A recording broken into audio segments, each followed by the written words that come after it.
Hola, ¿qué tal? Les saludo con mucho gusto y les doy la bienvenida en un nuevo episodio de nuestro podcast. Y el día de hoy estamos con una invitada muy especial para seguir conmemorando el mes de noviembre urbano. Y qué mejor que contar con su compañía de la doctora Susana Bianconi. Doctora, bienvenida y muchas gracias por estar aquí con nosotros. Al contrario, gracias, Rubén.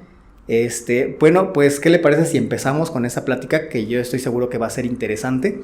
Pero para ello me permito leerles la semblanza de nuestra invitada. Ella es Susana Bianconi, nace en La Plata, Argentina, donde inicia su preparación profesional en la Facultad de Arquitectura y Urbanismo de la Universidad Nacional de La Plata. Se gradúa de arquitecta en la UAMX, donde obtiene luego los grados de maestría y doctorado, y ejerce como docente de la Facultad de Arquitectura y Diseño durante 32 años. En su ejercicio profesional, diseña y construye con materiales naturales y técnicas tradicionales en Bianconi Arquitectos.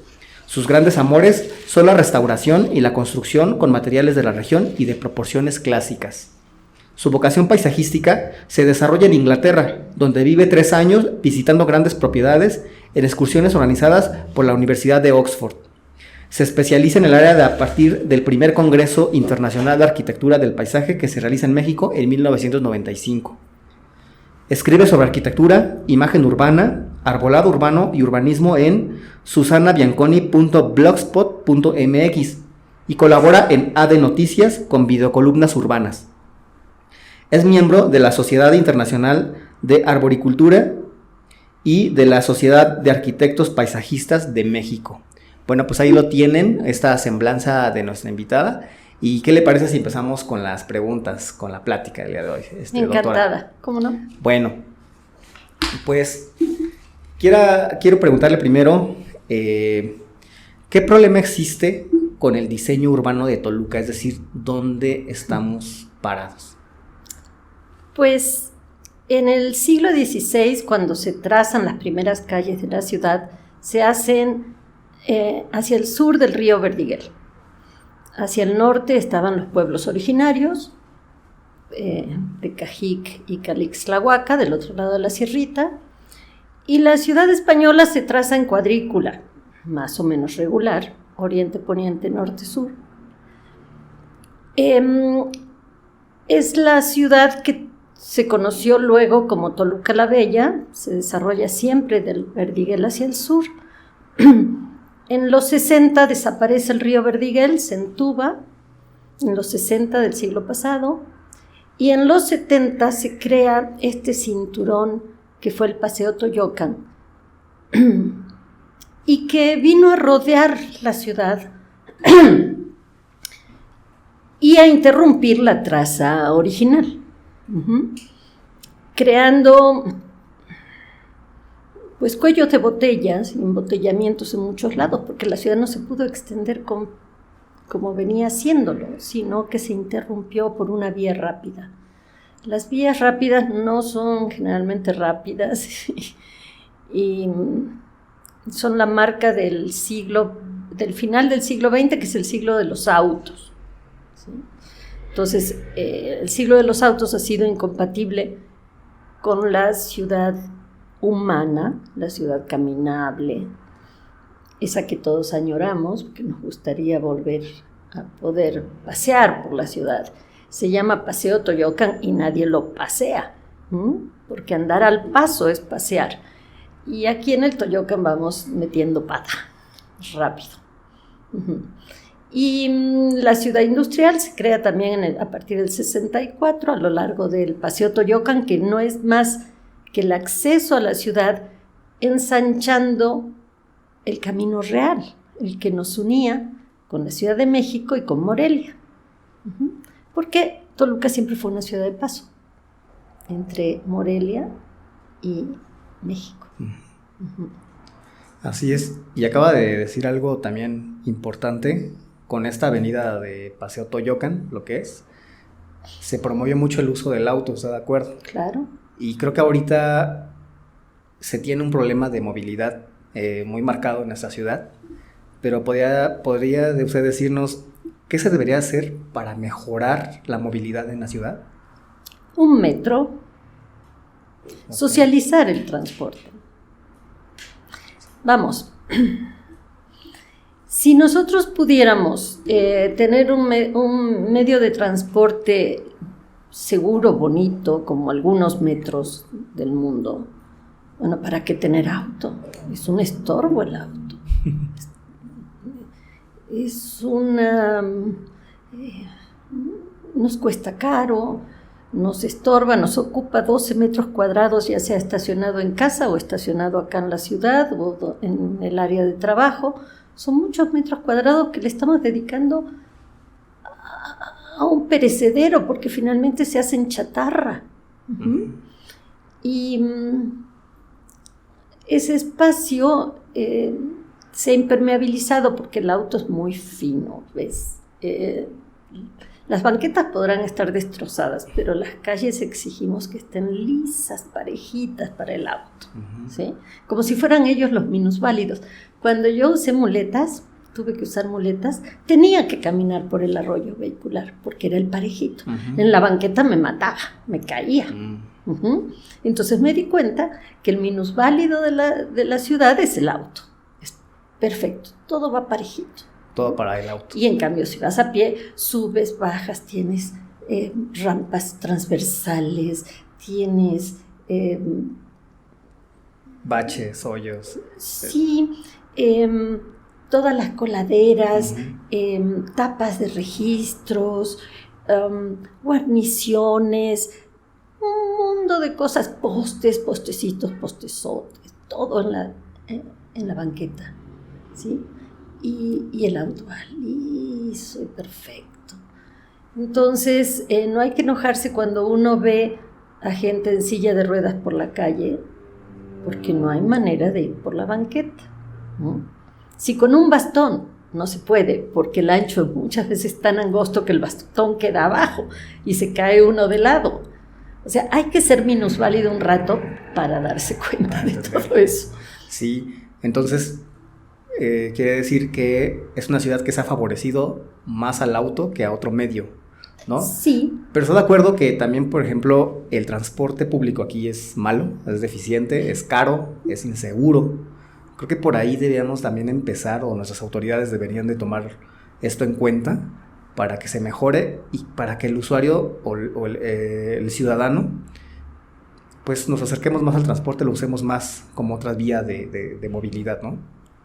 Claro, de hecho son obsoletos porque son para cargar ganado, realmente no tienen una plataforma moderna que se baje a nivel de banqueta, que permita que alguien de la tercera edad suba a ras, no, tiene que trepar, colgarse, hacer un esfuerzo físico muy grande y luego ir botando de un lado a otro, lastimándose,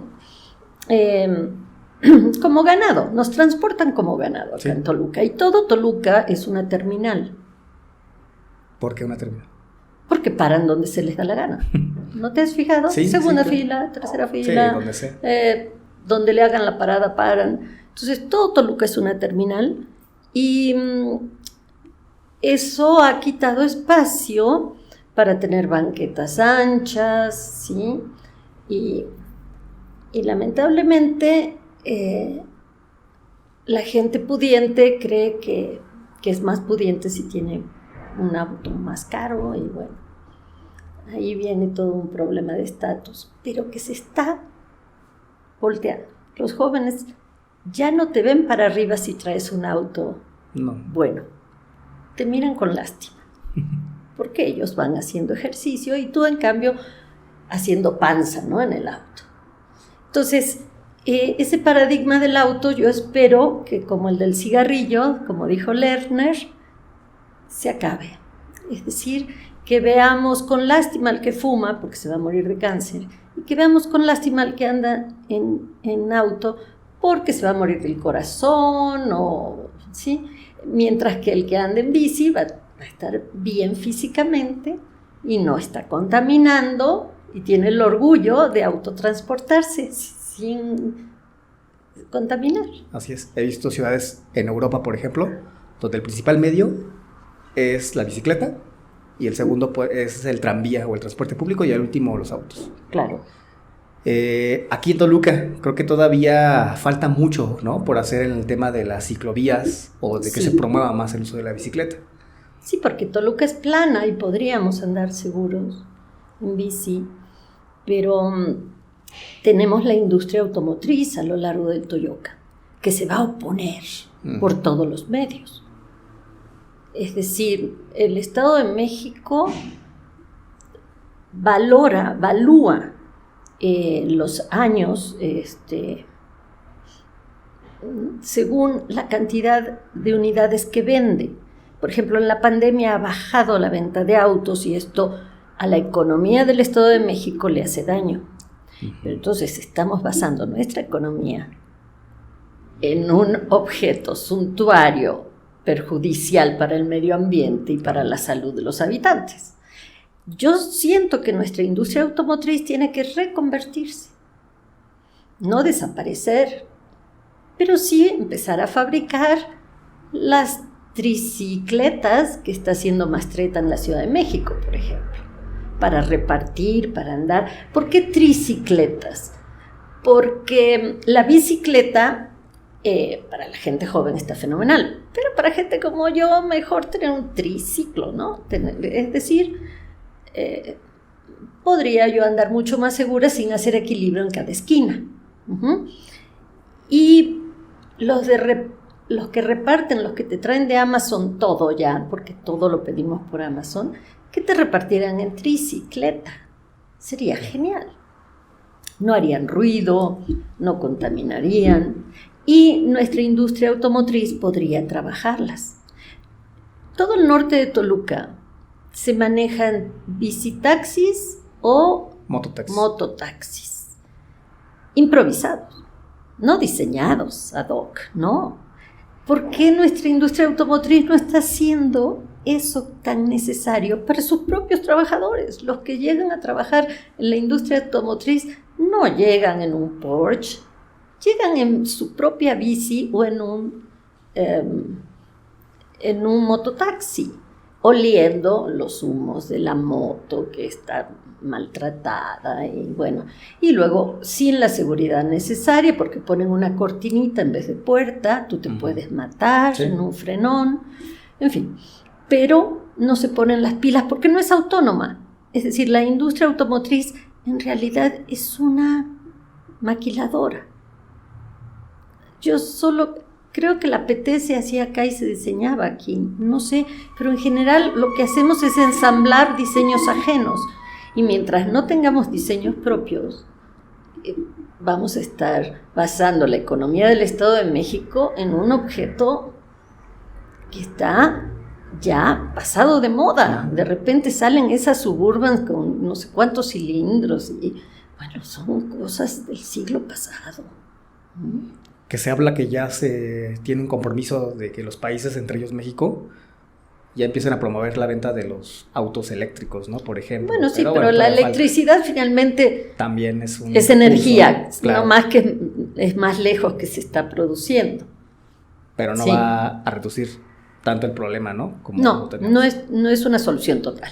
Claro. Pero está bien, es decir, los eléctricos no hacen ruido, no contaminan donde circulan, sino donde se fabrica la energía eléctrica, y pueden convivir con todas las demás formas. Es decir, yo siento que nuestros carriles de las calles que miden 3.60, los podemos ir reduciendo a 3. Y ganar esa diferencia para las ciclovías y para las franjas verdes. Porque si no le ponemos sombra al asfalto, ese asfalto contamina. Yo lo comprobé este año. Tuvimos un verano muy nublado, no sé si apreciaste que hubo mucha nube todo el tiempo. Y la calidad del aire después de 5 años fue buena. Increíble. Ni siquiera en la peor pandemia habíamos estado en calidad buena del aire porque había habido sol. Y cuando se oculta el sol, el asfalto no libera partículas. Porque este sol del altiplano degrada lo que sea y nuestro asfalto está constantemente liberando partículas contaminantes. Okay. Entonces el arbolado urbano tiene que venir a hacerle sombra al asfalto.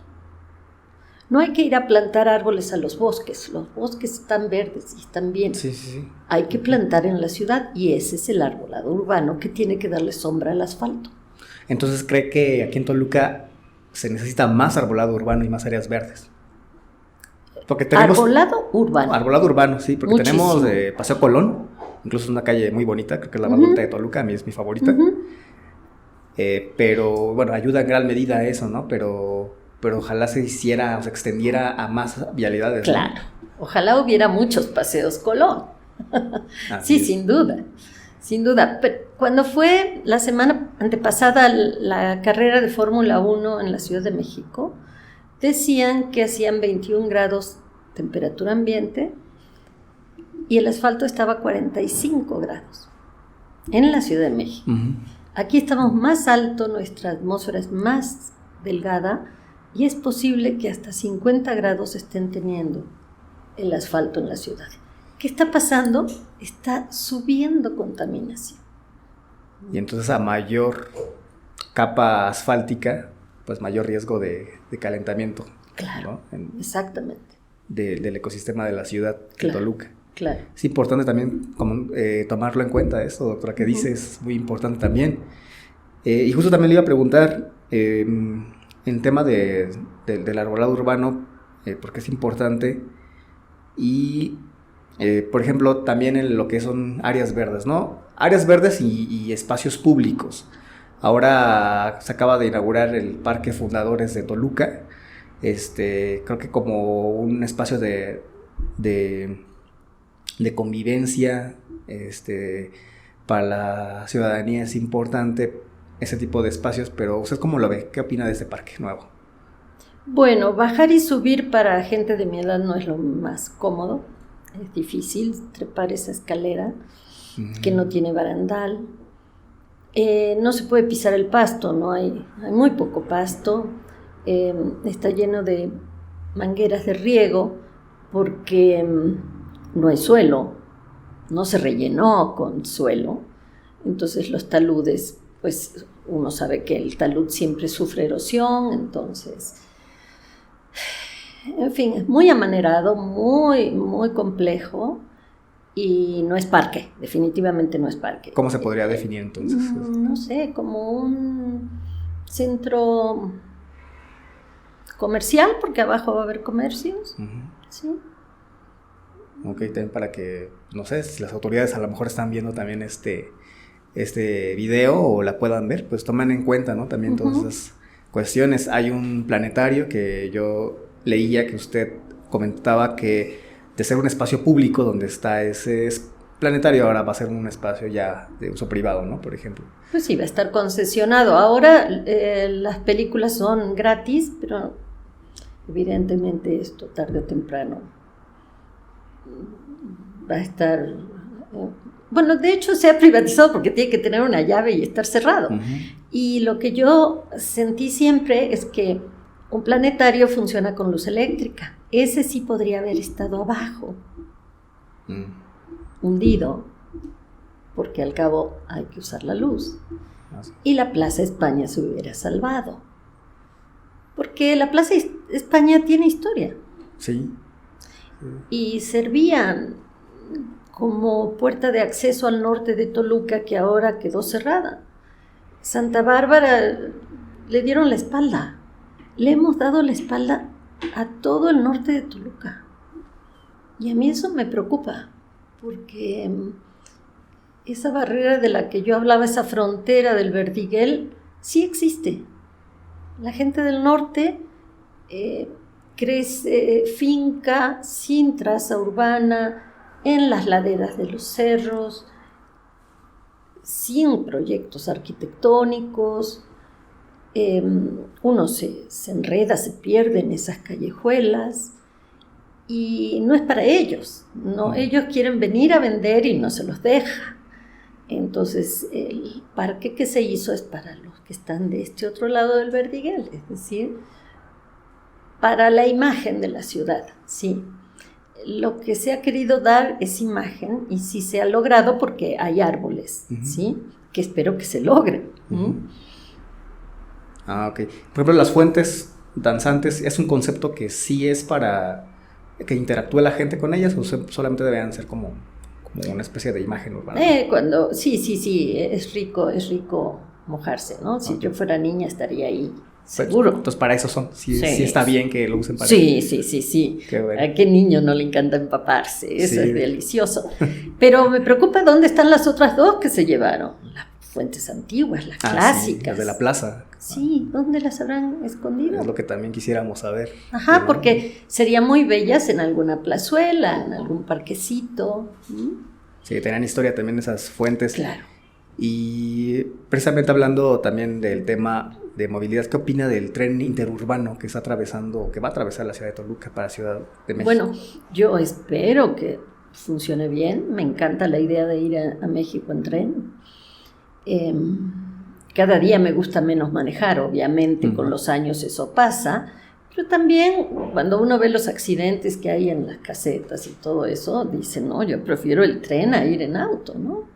Nuestras casetas están mal diseñadas, las de las autovías, donde viene un tráiler sin frenos y te mata. Y, sí, está pasando con mucha frecuencia y eso es peligrosísimo porque estamos mezclando en las carreteras un vehículo como el mío, que es compacto y que pesa 800 kilos, con un tráiler que lleva 80 toneladas. ¿Sí? Entonces, es incompatible una cosa con la otra. Y en cambio en el tren iríamos, pues yo durmiendo, leyendo, no sé, baboseando, viendo el paisaje que es precioso. Y esa seguridad es lo que nos hace falta, viajar quitados de la pena, ¿sí? Sin cuidarnos las espaldas, ¿sí? Que es algo que pasa en el transporte elevado. Yo estuve en Ecatepec, recorrí ¿cómo le llaman Ecatepec? Mexicable. Porque en la Ciudad de México tienen otro nombre. El Mexicable es fenomenal. Caben 10 personas y ahí quien te puede asaltar, ¿no? Estás en medio del aire. Es una chulada de transporte y ahí sí te relajas totalmente. Qué bueno. Y del modelo de ciudad de 15 minutos, ¿nos puede decir qué es y si está de acuerdo? Y también si se podría aplicar aquí en Toluca y sus alrededores. Claro. Nace en París con la alcaldesa de París. ¿Cómo se llama? Olvidé su nombre ahora. Es una mujer bastante joven. Y París es la ciudad más bella del mundo. Es una chulada. Es plana también. Y sostiene que si uno puede tener todas las actividades en un radio de 15 minutos, ya no requiere usar auto. Para esto tenemos que tener usos mixtos, usos de suelo mezclados. Nada de que la ciudad industrial, que la ciudad deportiva, que la ciudad universitaria, que, no sé, la ciudad administrativa, que la ciudad de la hospitalaria, no, nada de eso. Mezclar todo esto, meterlo en la licuadora y entonces tener la clínica enfrente, el banco a una cuadra, visitar a la tía en 5 minutos a pie. El trabajo cerca. El trabajo, la escuela, ¿no? Y dejarnos de hacer estos elefantes blancos que son estas ciudades que se apagan de noche y que son puntos muertos que dan miedo. Por eso a mí el parque ese me da miedo, porque es un punto negro de noche. Nadie vive alrededor de él. Entonces lo rico de los usos mixtos es que se apaga la luz del negocio de planta baja y se prende la luz del departamento de arriba donde vive el que trabaja abajo. Eso es ideal, ¿sí? Entonces la ciudad está viva todo el tiempo. Y eso lo da un uso de suelo mixto. Y entonces la zonificación no se vale más. La zonificación nos llevó a ser ciudades con áreas específicas y nos obligó a ir de una a la otra al punto de que uno deja de ser uno mismo. Cuando eres papá de niños en la escuela, eres el papá de fulanito. Cuando vas a tu trabajo, eres el título que tú tienes. Luego, cuando vas al deporte, tienes que viajar para hacer deporte, ¿no? Y finalmente eres la misma persona, pero con roles distintos, subiéndote siempre a un transporte, viajando todo el tiempo.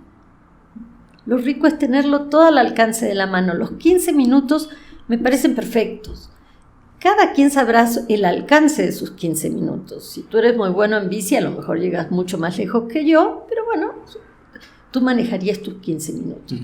Pero teniendo todo dentro de ese radio de tiempo. Es muy interesante porque no es de distancia. Es de tiempo. Es de tiempo. Es decir, ciudades más compactas, es claro, lo ideal. Y en esos 15 minutos saludas a alguien, pasas por un negocio, ¿sí?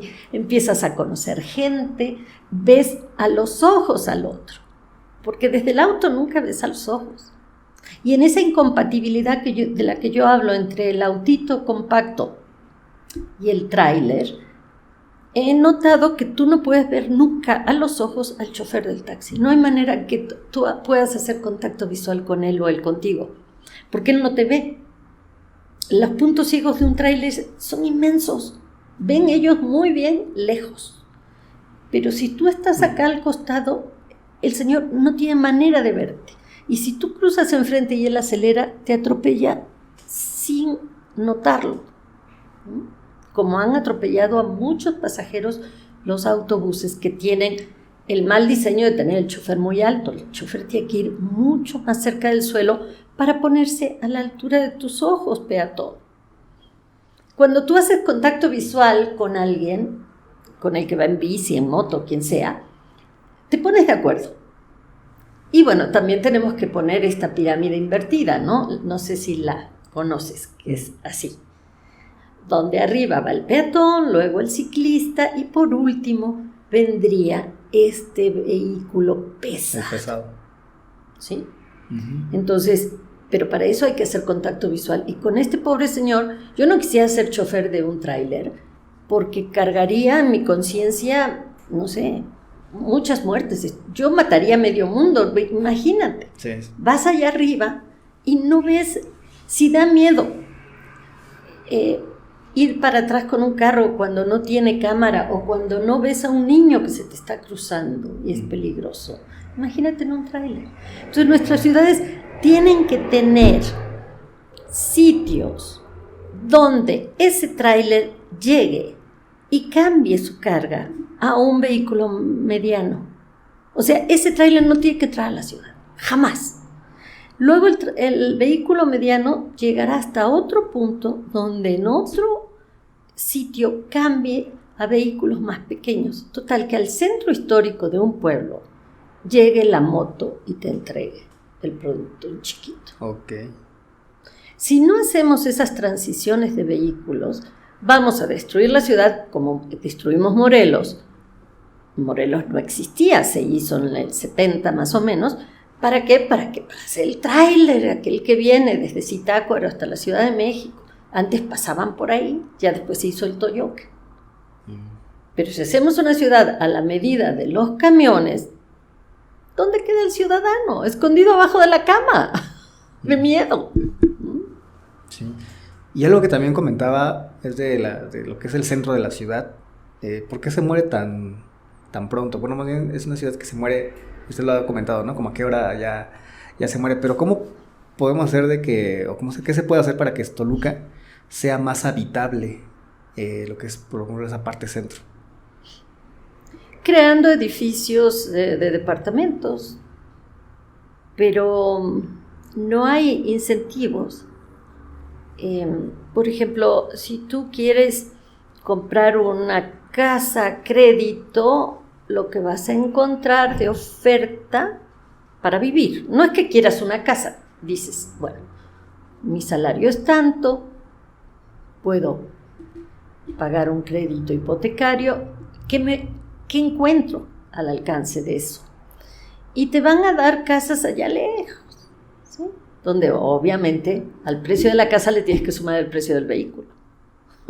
Sí, porque ni modo que de noche andes en bicicleta por cualquier lado. Entonces, si esa oferta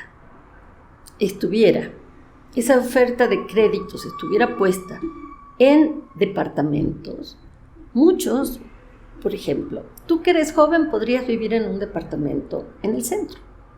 Yo que ya soy de la tercera edad, yo podría vivir encantada en un departamento en el centro. Es decir, la crianza de los hijos es lo que uno quiere, tener su jardincito, ¿no? Y su casa. Pero previo a eso o posterior a eso, un departamento es ideal. Y no hay... ¿Dónde? Está la ciudad llena de edificios de altura, pero vacíos, en obra negra, que dan miedo.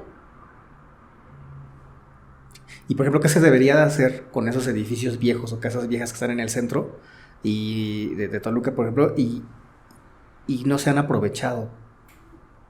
Bueno, los especuladores las han demolido para hacer estacionamientos y rascarse la panza y cobrarte por meter el vehículo.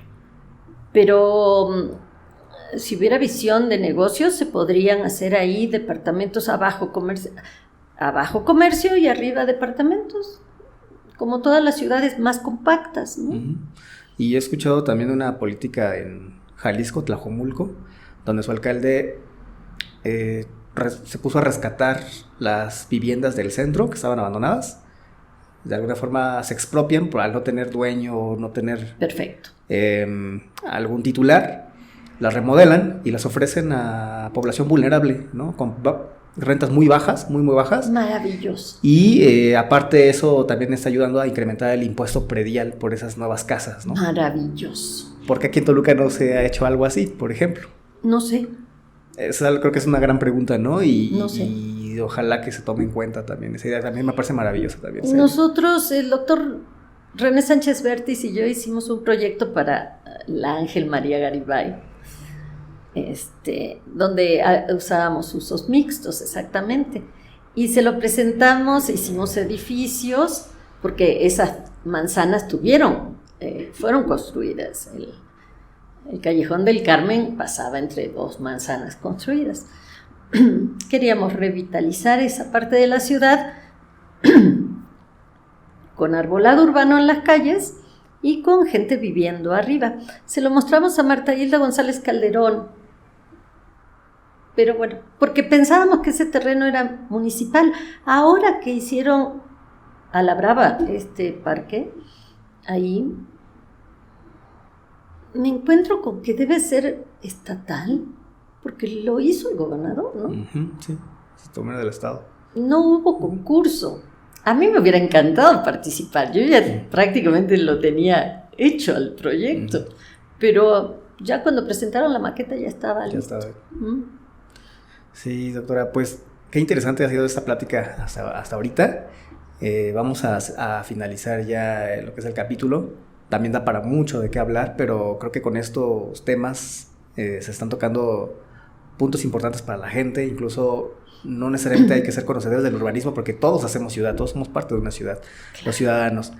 Pero ¿hay alguna ciudad que sea modelo o ejemplo desde su perspectiva? Por ejemplo, hace ratito habló de París, por ejemplo, pero ¿hay algunas otras de las que se pueda tomar sus buenas prácticas y aplicarlas aquí en Toluca, por ejemplo? Sí, la ciudad de Washington, claro, es la capital del imperio. Siempre fue bella, pero era peligrosa, peligrosísima en los 70s y 80s. Y la comunidad afroamericana exigió el metro. Hacían planes y gastaban dinero en seguridad y en patrullas y en quién sabe cuánta cosa y no funcionaba. Hasta que se empezó a hacer el metro, que es precioso, tiene unas cúpulas maravillosas. Y bajó la delincuencia, y bajó la inseguridad, y la ciudad es una joya. Tiene además el mejor arbolado público que he visto en mi vida. Pero eso es un ejemplo de que a la inseguridad se la debe de combatir haciendo ciudad para todos pareja. Ok. porque no hay primera, segunda y tercera clase en un metro.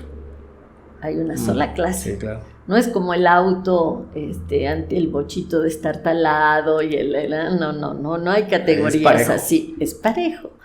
Y la gente lo usa y lo disfruta. Entonces, ese es un ejemplo de que una ciudad existente, antigua, en fin, puede mejorar. Ok.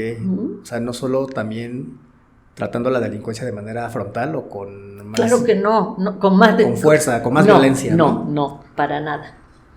Haciendo ciudad. Haciendo ciudad, claro importante. Que sí. Pues qué interesante, doctora, de verdad, ha sido un gusto tenerla aquí con nosotros. Qué bueno que haya aceptado nuestra invitación para platicar. Con esto estamos prácticamente cerrando este mes urbano, de noviembre urbano, en el que tratamos estos temas para que la gente se informe un poquito más, para que esté involucrada también en ello. Y no sé si quiera dejar algunas redes sociales o alguna página donde la podamos seguir o la gente pueda enterarse más de su trabajo. Bueno, en AD Noticias cada semana sale un video. Okay. Y luego mi blog es susanabianconiblogspot.com y estoy en Twitter, en Facebook. En fin, yo te quiero agradecer a ti, que eres urbanista, que eres de la Facultad de Planeación, porque estás divulgando un tema que para muchos es desconocido y que, como tú bien sostienes, tiene que ser del dominio público. Así es. ¿Sí?